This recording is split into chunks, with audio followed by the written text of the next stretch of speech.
Black Myth Wukong has arrived, and today we're going to test out just how well this game plays on the ROG Ally X. I have some pretty high expectations. I think it's going to run pretty good on this device, but you know the drill. We're going to go through all the settings from low, medium, high, and anything beyond that this can handle, and we're going to find out just how well this game's going to play on this device. Without any further delay, let's get started. We're starting out in plugged in, 30 watt, maxed out everything, 1080p, 120 hertz. 1080p, off, motion, blur, off. Sure.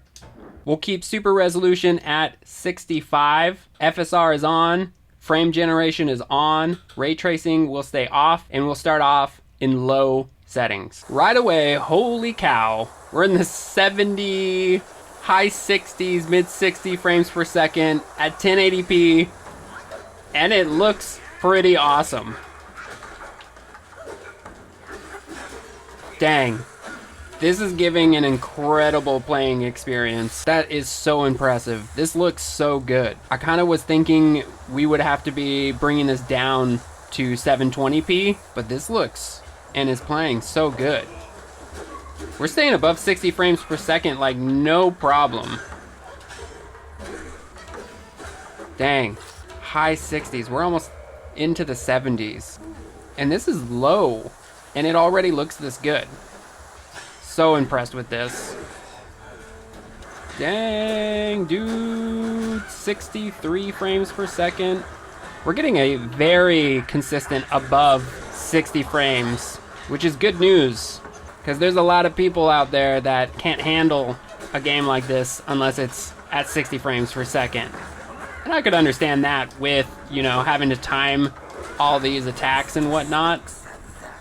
This is very impressive. We're starting off very strong. But if you're looking for the best way to enjoy all your games, the Viture Pro XR glasses are the way to go. 1080p, 120 hertz, super bright, and if you buy them, use my code Joshua Gray, and you'll get 10% off all the accessories, and I get a kickback, which helps me make more of these types of videos. Now back to the game. Keeping everything the same, we're just gonna jump up to medium. I have a feeling we're gonna make it to very high.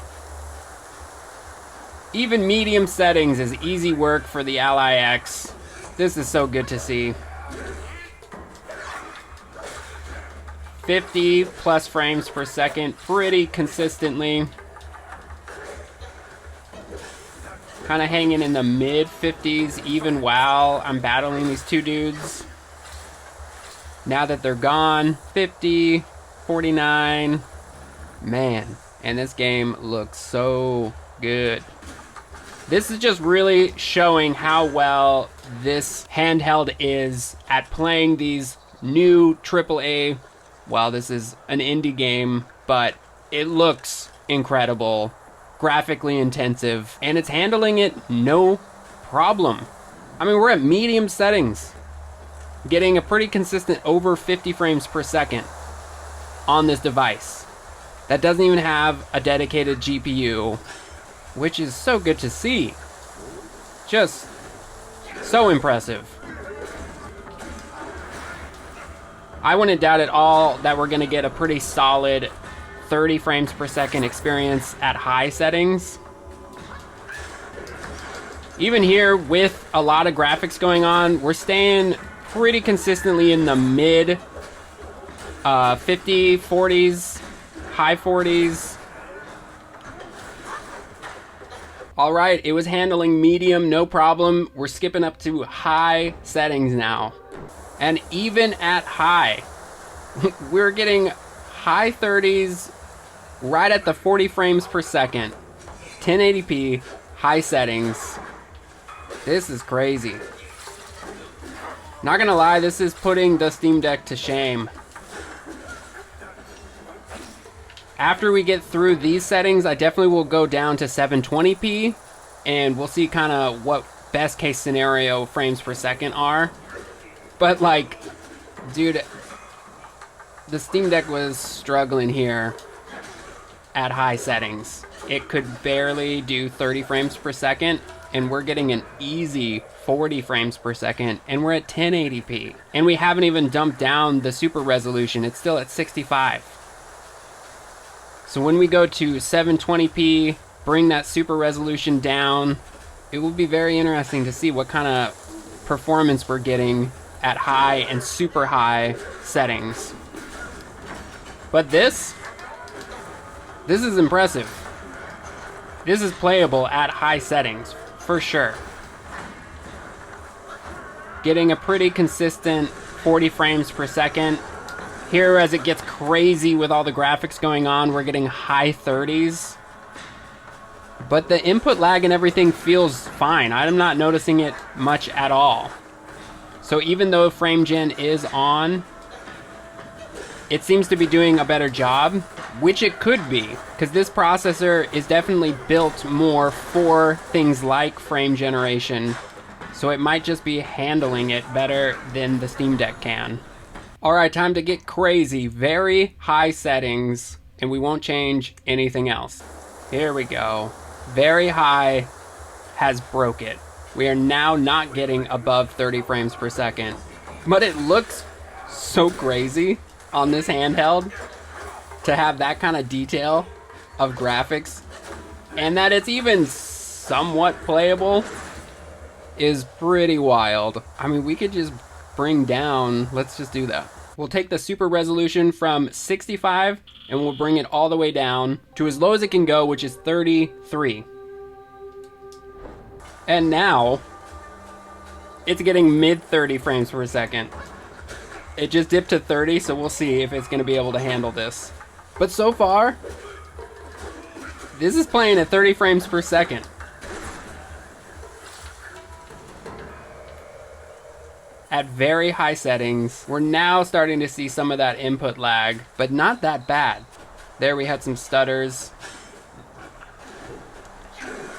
That is crazy to be getting 30 frames per second at very high settings on a handheld. Just ridiculous. This makes me want to know what the heck the generation 2 of these handheld devices is gonna be. This is also just telling of how well optimized the studio did at making this game function well at launch. Many games have had a really hard time at launch getting their games optimized enough, but this one seems to be really solid. All right, real quick, we'll jump into their cinematic, which is the ultimate, ultra, and see what we can get. Kind of low 20s. Definitely getting that input lag now. I kind of wasn't even expecting that we'd be getting this. I would think it would have been in the teens at 1080p. Ultra settings. So that's not too bad, but now let's go to 720p. And because we're at cinematic, I'm gonna just bring this as low as it can go. FSR is on, super resolution 33, frame gen is on. We're at cinematic settings, which is ultra. With all of this set, it really wants to keep itself above 30 frames per second, but it just can't do it. And because we are using frame gen and all of that good stuff, you can definitely feel that this does not feel like 27 frames per second. And because we're dumping down the resolution and we're using FSR, we're kind of losing all the goodness in the graphical settings. So that was fun, but now let's jump in and go back to low settings, FSR, and super resolution set to the lowest at 720p, and see what the maximum amount of frame rates are possible with the Ally X. Just absurd. Mid 90 frames per second. It's just showing off at this point. To have a handheld that you could just play this game at 90 plus frames per second, and it's got a nice big old battery. So after this, we'll unplug it and see what kind of performance we're getting not plugged in. Okay, not plugged in at the 25 watt turbo battery power. Same settings as last time, 720p, FSR, frame gen, and we're still at above 90 frames per second. Being plugged in a lot of the times is bottlenecked, so you don't see a massive jump in performance. Sometimes it's just like a couple frames per second. But yeah, this on the go, 80 plus frames per second. Ridiculous. High 80s, jumping in the 90s, all day long. Easy work, just ridiculous. Low 80s there with all the graphics going on. What's nice on these handhelds like the Ally X is when you don't need to worry about battery, you can just go in turbo mode and have great graphics and still an amazing experience. But also here, now we can jump it all the way down and try to see what the least amount of battery, but still playable, could be for us. So keeping all those settings the same, but let's jump all the way down to 13 watt silent mode. If it can handle this, that would be very impressive. I mean, that's wild. We're getting 50 frames per second. It's almost unbelievable. 13 silent. Yeah, that's 20 watts. So now we're pulling about the same watts that the Steam Deck is doing, but we've got that 80 watt hour battery and we're getting 55 frames per second. Mind you, at 720p, and the Steam Deck was at 800. I mean, this is just gonna give you battery life for days. Just be able to bring this brand new game on the go with you, enjoy it, and not have to worry about battery. Pretty great. I'm gonna go back to turbo mode. I'm gonna disable this because I'm gonna turn on AMD Fluid Motion Frames 2, Radeon Anti-Lag, and we'll turn on the overlay right here. All right, so all those settings are the same. I just went back up to the 25 turbo and I turned on AFMF 2, and now we're getting in the 100 plus frames per second.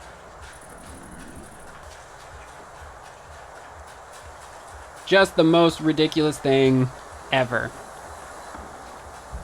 Super Resolution 33, FSR on, frame generation on, AFMF 2 is on, and we're gonna go to high settings. As I would anticipate, there's definitely a lot of artifacts and weird ghosting issues, but honestly, not as bad as I was thinking. And if you look at the frames per second, we're above 100 right now, which is just absurd. This is just ridiculous. And it's really responsive, which is impressive. Wow. It's definitely having some moments here. We're getting some stuttering for sure, but getting above 90 frames per second.